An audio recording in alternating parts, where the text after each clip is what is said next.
जय श्री कृष्णा दोस्तों, राधे राधे। आज अघन मास की कृष्ण पक्ष की अष्टमी तिथि है। आज के दिन काल भैरव जी का जन्मोत्सव मनाया जाता है, जिसे काल अष्टमी के नाम से भी जाना जाता है।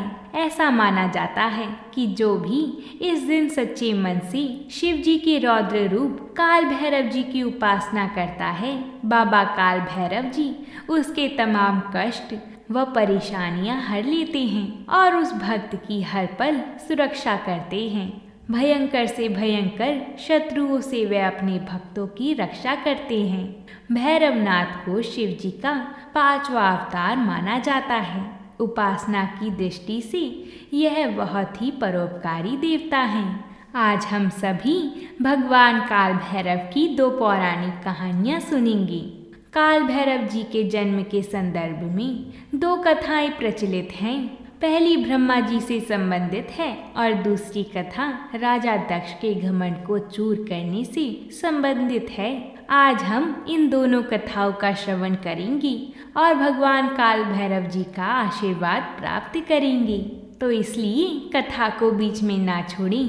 कथा को बीच में छोड़ने से कथा का निरादर माना जाता है और श्रद्धा और भक्ति के साथ इन कथाओं का श्रवण करें। तो बोलिए भगवान शिव शंकर जी की जय हो। शिव पुराण के अनुसार कथा ये है कि एक समय नंदीश्वर बोले, हे संत कुमार जी, भगवान शिव के परम रूप भैरव जी हैं। एक समय की बात है, ब्रह्मा जी सुमेरु पर्वत पर बैठकर ध्यान में मग्न थे। उसी समय देवता उनके पास आए और उन्हें हाथ जोड़कर नमस्कार करने लगे। तत्पश्चात उन्होंने पूछा, हे ब्राह्मण, इस संसार में अविनाशी तत्व क्या है? कृपया करके इस विषय में हमें बताइए। तब भगवान शिव की माया से मोहित होकर ब्रह्मा जी बोले, हे देवताओं, आपकी प्रसन्नता के लिए मैं आपको उस अविनाशी तत्व के बारे में बताता हूँ। इस संसार में मुझसे बढ़कर कोई भी नहीं है। मेरे द्वारा ही यह सारा संसार उत्पन्न हुआ है। मैं ही स्वयंभू, अज, ईश्वर, अनादि, भोक्ता, ब्रह्मा और निरंजन आत्मा हूँ। मेरे कारण ही संसार प्रवृत्त और निवृत्त होता है। ब्रह्मा जी के इन वचनों को सुनकर वहीं बैठी भगवान श्री हरि विष्णु को बहुत बुरा लगा। तब श्री हरि जी ने ब्रह्मा जी को समझाते हुए बोला कि हे ब्राह्मण, तुम इस प्रकार अपनी स्वयं ही प्रशंसा ना करो, क्योंकि मेरी आज्ञा के फल स्वरूप ही तुम इस सृष्टि के रचयिता हो। इस प्रकार ब्रह्मा जी व श्री हरि विष्णु जी आपस में लड़ाई करने लगे। दोनों ही अपने को बड़ा और दूसरे को निम्न समझ रहे थे। तब उन्होंने अपने को ऊंचा सिद्ध करने के लिए वेदों का स्मरण किया। फलस्वरूप चारों वेद वहां उपस्थित हो गए। जब ब्रह्मा जी और श्री हरि विष्णु जी ने उन चारों वेदों से अपनी श्रेष्ठता के संबंध में पूछा, तब सर्वप्रथम ऋग्वेद भगवान शिव का स्मरण करते हुए बोले, हे ब्रह्मा जी, हे श्री हरि जी, जिसके भीतर समस्त भूत निहित हैं तथा जिसके द्वारा सब कुछ प्रवृत्त होता है, जिन्हें इस संसार में परम तत्व कहा जाता है, वह एक भगवान शिव ही हैं। तब यजुर्वेद बोले कि उन परमेश्वर भगवान शिव की कृपा से ही वेदों की प्रामाणिकता भी सिद्ध होती है। उन्हीं भगवान शिव शंकर को संपूर्ण यज्ञों तथा योग में स्मरण किया जाता है। तत्पश्चात सामवेद बोले कि जो समस्त संसार के लोगों को भरमाता है और जिसकी खोज में सदा ऋषि मुनि लगे रहते हैं, जिनकी कांति से सारा विश्व प्रकाशमान होता है, वह त्र्यंबकम महादेव जी हैं। इस पर अथर्ववेद बोल उठे, भक्ति से साक्षात्कार करने वाली तथा समस्त दुखों का नाश करने वाली एकमात्र देव भगवान शिव ही हैं। वेदों द्वारा कहे गए इन वचनों को सुनकर ब्रह्मा जी और विष्णु जी बोले, हे वेदों, तुम्हारे वचनों से सिर्फ तुम्हारी अज्ञानता ही झलकती है। भगवान शिव तो अपने शरीर पर सदा ही भस्म धारण करते हैं। उनके सिर पर जटाजूट व गले में रुद्राक्ष है। ब्रह्मा जी और श्रीहरि विष्णु जी के इन वचनों को सुनकर हर जगह विद्यमान रहने वाले ओमकार बोले कि भगवान शिव शक्तिधारी हैं, वही परमेश्वर हैं तथा सबका कल्याण करने वाली वे महान लीलाधारी हैं और इस संसार में सब कुछ उनकी आज्ञा से ही होता है। ओमकार की बातें सुनकर भी ब्रह्मा जी और विष्णु जी की बुद्धि में ये बातें नहीं आई और वे इसी प्रकार आपस में लड़ते रहे। उनका विवाद खत्म होने का नाम ही नहीं ले रहा था। तभी उन दोनों के बीच में एक विशाल ज्योति प्रकट हो गई। इस विशाल ज्योति का ना तो आरंभ था और ना ही कोई अंत। उस अग्नि की ज्वाला से ब्रह्मा जी का 5वां मुख जलने लगा। उसी समय कल्याणकारी भगवान शिव वहां प्रकट हो गए। ब्रह्मा जी शिव जी से बोले, हे पुत्र, तुम मेरी शरण में आओ, मैं तुम्हारी रक्षा करूंगा। तुम मेरे सिर से ही प्रकट हुए हो। तुमने प्रकट होकर रोना आरंभ कर दिया था, उसी कारण मैंने तुम्हारा नाम रुद्र रखा था। ब्रह्मा जी के इस प्रकार के वचनों को सुनकर सर्वेश्वर भगवान शिव को भी क्रोध आ गया। उनके क्रोध से तत्काल ही उनका नाम भैरव था। भगवान शिव ने उस पुरुष को आदेश देते हुए कहा, हे कालराज, तुम साक्षात काल के समान हो, इसलिए आज से तुम जगत में काल भैरव के नाम से विख्यात होगी। तुम ब्रह्मा जी पर शासन करो और उनके गर्व को नष्ट करो तथा इस संसार का पालन करो। आज से मैं तुम्हें काशीपुरी का आधिपत्य प्रदान करता हूँ। वहाँ के पापियों को दंड देना ही तुम्हारा कार्य होगा। वहाँ के मनुष्यों द्वारा किए गए अच्छे बुरे कर्मों का लेखा चित्रगुप्त स्वयं लिखेंगे। भगवान शिव के इस आदेश को काल भैरव जी ने प्रसन्नता पूर्वक ग्रहण किया। तत्पश्चात उन्होंने अपनी बाईं उंगली के अग्रभाग से ब्रह्मा जी का 5वां सिर काट दिया। यह देखकर ब्रह्मा जी भयभीत होकर शतरुद्रीय का पाठ करने लगी। भगवान शिव की कृपा से दोनों के बीच का विवाद तुरंत समाप्त हो गया। उन्हें शिव जी का अपमान करने पर अत्यंत पछतावा होने लगा। भगवान शिव भक्त वत्सल्य हैं और अपने भक्तों का सदैव कल्याण करते हैं। उन्होंने ब्रह्मा जी और विष्णु जी को भी क्षमा करके उन्हें अभय वरदान दिया। तत्पश्चात भगवान शिव ने काल भैरव जी को आज्ञा प्रदान की कि वे सदैव ब्रह्मा जी और विष्णु जी का आदर करें और पापियों को दंड प्रदान करें। नंदीश्वर बोले, हे संत कुमार जी, भगवान शिव का आशीर्वाद पाकर भैरव जी कालों के भी काल हुए। उन्होंने अपने प्रभु भगवान शिव की आज्ञा से कपालिक व्रत को धारण किया। काल भैरव हाथ में कपाल लेकर काशी नगरी की ओर चल दिए, परंतु ब्रह्म हत्या नामक कन्या उनके पीछे लग गई। एक दिन जब काल भैरव जी ने कपालिक वेश धारण करके भगवान नारायण के स्थान पर गए, तब त्रिनेत्रधारी भगवान शिव के भैरव स्वरूप को आता हुआ देखकर सब देवताओं व ऋषि मुनियों ने हाथ जोड़कर उन्हें प्रणाम किया और उनकी स्तुति करने लगे। भगवान विष्णु ने अपनी प्रिय देवी लक्ष्मी जी से कहा, हे देवी, आज हम दोनों धन्य हो गए हैं जो हमने भगवान शिव के काल भैरव रूप का दर्शन किया है। इन्हीं ने इस पृथ्वी को धारण कर रखा है। यह भगवान शिव की शरणागतों को शांति प्रदान करने वाली तथा सभी तत्वों से युक्त हैं। यही सब प्राणियों के अंतर्यामी और अपने भक्तों को सब कुछ प्रदान करने वाली और उनकी कामनाओं को पूरा करने वाली हैं। इनके दर्शनों से ही मनुष्य सब बंधनों से मुक्त हो जाता है। काल भैरव जी को इस प्रकार भिक्षा मांगते हुए देखकर भगवान श्री हरि विष्णु जी ने उनसे प्रश्न किया कि हे भगवान, आप तो तीनों लोकों का राज्य प्रदान करने वाले हैं, भला आपको भिक्षा मांगने की क्या आवश्यकता पड़ गई है?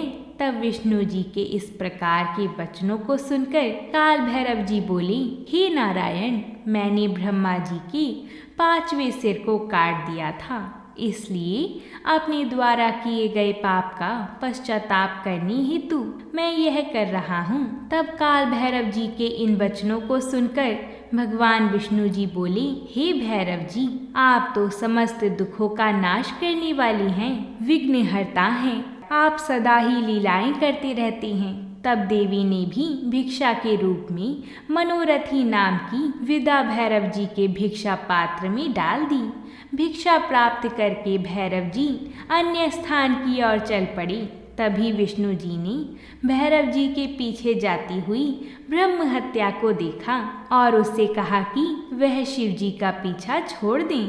परंतु ब्रह्म हत्या ने कहा कि इस बहाने ही मैं शिव जी की सेवा करती हूँ।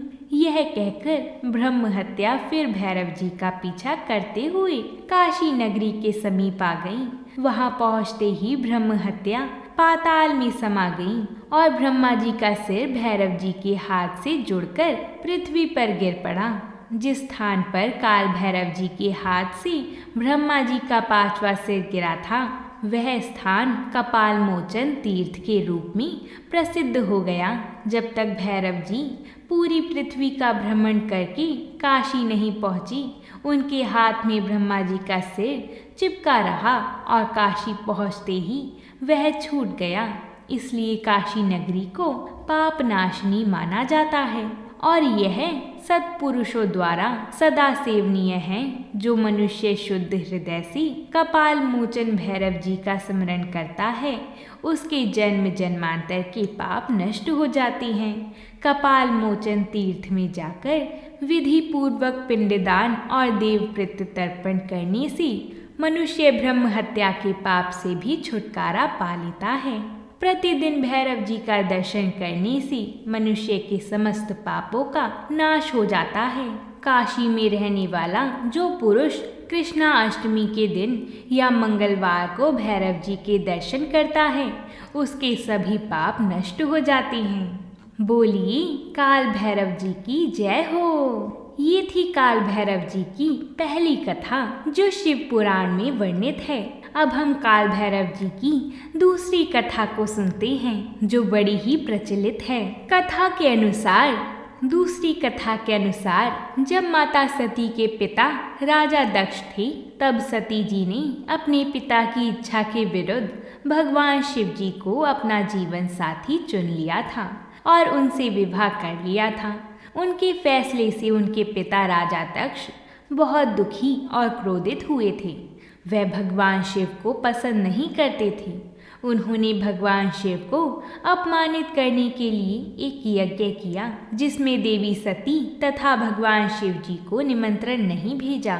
सूचना मिलने पर देवी सती जी ने भगवान शिव जी से उस यज्ञ में शामिल होने के लिए निवेदन किया था। तब भगवान शिव जी ने देवी सती को समझाया कि बिना निमंत्रण के किसी भी आयोजन में नहीं जाना चाहिए, चाहे वह अपने पिता का घर ही क्यों ना हो।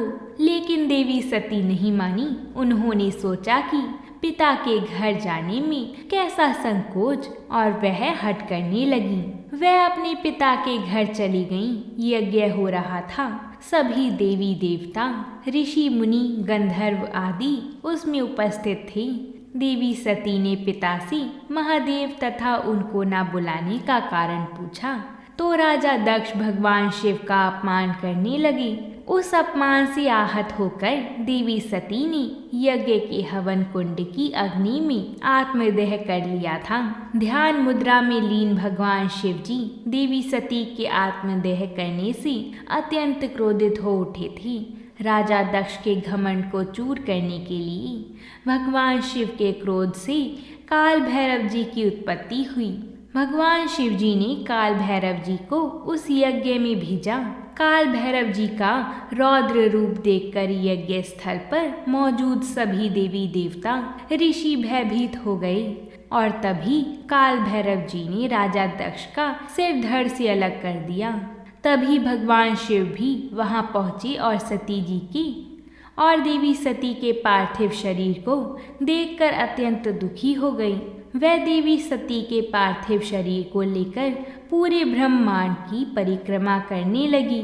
ऐसी स्थिति देखकर भगवान श्री हरि विष्णु जी ने अपने चक्र से देवी सती के शरीर के 51 टुकड़े कर दिए। देवी सती के अंग पृथ्वी पर जहाँ जहाँ गिरे वहाँ वहाँ शक्तिपीठ बन गए, जहाँ आज भी पूजा की जाती है। धार्मिक मान्यताओं के अनुसार काल भैरव उन सभी शक्तिपीठों की रक्षा करते हैं। तो बोलिए भगवान काल भैरव जी की जय हो। अब हम सभी मंगलवार की कथा को सुनेंगे और मंगल देवता का आशीर्वाद लेकर कथा को समाप्त करेंगे। जो मनुष्य मंगलवार व्रत करता तथा कथा को पढ़ता या सुनता है और नियम से व्रत रखता है, उस पर हनुमान जी की कृपा सदा बनी रहती है और सब कष्ट दूर होकर सर्व सुख प्राप्त होता है। एक नगर में एक बुढ़िया रहती थी। वह मंगल देवता को अपना इष्ट देवता मानकर सदैव मंगल का व्रत रखती और मंगल देव का पूजन किया करती थी। उसका एक ही पुत्र था जो मंगलवार को उत्पन्न हुआ था। इस कारण उसको मंगलिया के नाम से बोला करती थी। मंगल देव के दिन ना तो घर को लीपती थी और ना ही पृथ्वी खोदा करती थी। एक दिन मंगल देवता उसकी श्रद्धा की परीक्षा लेने के लिए उसके घर में साधु रूप बनाकर आए और द्वार पर आवाज लगाई। बुढ़िया ने कहा, महाराज क्या आज्ञा है? साधु कहने लगा कि बहुत भूख लगी है, भोजन बनाना है, इसके लिए तू थोड़ी सी पृथ्वी लीप दे तो तेरा पुण्य होगा। यह सुनकर बुढ़िया ने कहा, महाराज आज मंगलवार की व्रती हूँ, इसलिए मैं चौका नहीं लगा सकती।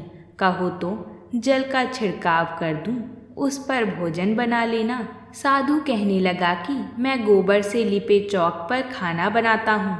बुढ़िया ने कहा, महाराज पृथ्वी लीपने के सिवाय और कोई सेवा हो तो मैं सब कुछ करने को तैयार हूँ। तब साधु ने सोच समझकर कहा कि कुछ भी मैं कहूँ सब तुमको करना पड़ेगा। बुढ़िया कहने लगी कि महाराज पृथ्वी लीपने के अलावा जो भी आज्ञा करेंगी उसका पालन अवश्य करूँगी। बुढ़िया ने ऐसा 3 बार वचन दे दिया। तब साधु कहने लगा कि तू अपने लड़के को बुलाकर औंधा लिटा दे, मैं उसकी पीठ पर भोजन बनाऊंगा। साधु की बात सुनकर बुढ़िया चुप हो गई। तब साधु ने कहा, बुला ले लड़के को, अब सोच विचार क्या करती है। बुढ़िया ने अपने लड़के को बुलाया। मंगलिया मंगलिया यहाँ आ। थोड़ी देर बाद लड़का आ गया। बुढ़िया ने कहा, जा बेटे, तुझको बाबा जी बुलाते हैं। लड़के ने बाबा जी से जाकर पूछा, क्या आज्ञा है महाराज? बाबा जी ने कहा कि जाओ अपनी माता जी को बुला लाओ। माता आ गई तो साधु ने कहा कि तू ही इसको लिटा दे। बुढ़िया ने मंगल देवता का स्मरण करते हुए लड़के को औंधा लिटा दिया और उसकी पीठ पर अंगीठी रख दी। कहने लगी कि अब जो कुछ भी आपको करना है आप कीजिए, मैं जाकर अपना काम करती हूँ। साधु ने लड़के की पीठ पर रखी हुई अंगीठी में आग जलाई और उस पर भोजन बनाया। जब भोजन बन चुका तो साधु ने बुढ़िया से कहा कि अब अपने लड़के को बुलाओ, वह भी आकर भोग ले जाए।